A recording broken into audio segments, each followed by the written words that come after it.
Welcome back to 66, where we cover 6 stories from around the world in 6 minutes or less. With that said, start your timer. We begin today in Peru, where the president, Pedro Castillo, is embroiled in a diplomatic scandal involving undisclosed secret meetings with Chinese diplomats at his private residence. These clandestine encounters have raised significant concerns about governmental transparency and potential conflicts of interest. The incident has intensified existing political tensions surrounding Castillo's presidency, which has been plagued by corruption accusations and frequent cabinet changes. The controversy highlights deeper questions about accountability and proper diplomatic engagement in Peru's current political landscape. From Reuters, quote, in a political climate already fraught with instability, the failure to properly disclose such high stakes meetings with foreign representatives compounds existing suspicions about Castillo's administration. And with that, next we go across the Atlantic to Nigeria, where a mass kidnapping at multiple churches in Kaduna, Nigeria, has highlighted the escalating security crisis in the region.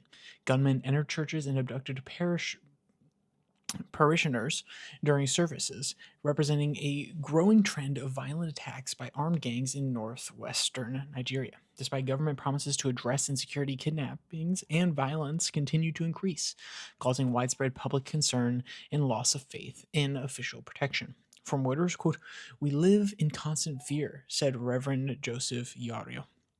Our communities are becoming ghost towns. People are fleeing to safer regions because they have lost faith in the government's promises of protection.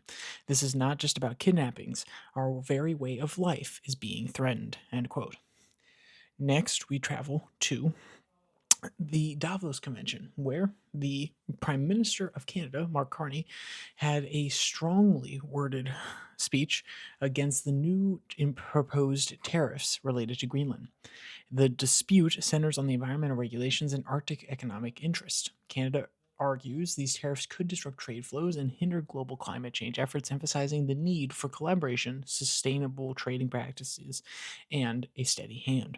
From Reuters, quote, we believe that these tariffs are a step backwards in our global fight against climate change. The path forward demands cooperation, not contentious trade measures that divide us, end quote. Next, we travel across the world to China, where it is strategically pivoting its economic focus from manufacturing to the service sector, targeting growth in technology, healthcare, and education. This shift comes in response to sluggish consumer spending and challenges in traditional economic sectors. The government aims to drive economic expansion through strategic investments and policy reforms that enhance long-term economic resilience and adaptability. From Reuters, quote, while China has made concerted efforts to boost its domestic consumption, analysts note that by bolstering the service sector, China can mitigate some of the impacts of declining global trade tensions and ensure a more balanced economic structure. End quote.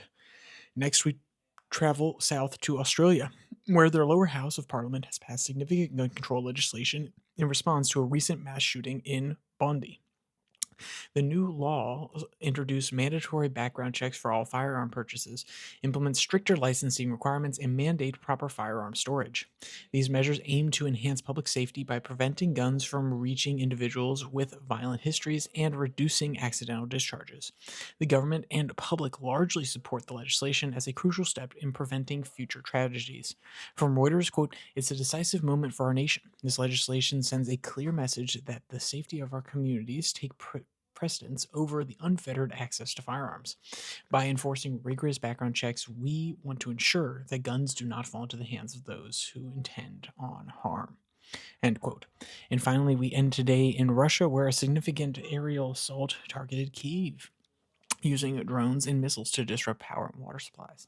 The attack represents an escalation in military tactics, with Ukraine managing to intercept many aerial vehicles, but still experiencing subtle infrastructure damage. Despite no immediate casualties, thousands are left without essential services during this winter, raising serious humanitarian concerns. From Reuters, quote, Russia's early morning raids demonstrate the ongoing volatility of the conflict, with sophisticated missiles and drone attacks targeting critical urban infrastructure.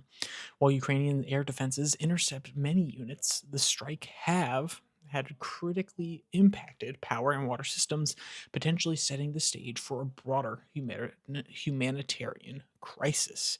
End quote. And if you want to read any of today's articles, you can find all of them linked in the description below the like and subscribe button. Also down there, you can find the podcast on Spotify, Podcast, Podvine, as well as the Twitter handle at Your Daily Flip, where I post links to these episodes on Tuesday and Thursday and the normal podcast on Monday, Wednesday, Friday. So with all that said, there's only one more thing to say. Stay safe. Don't die.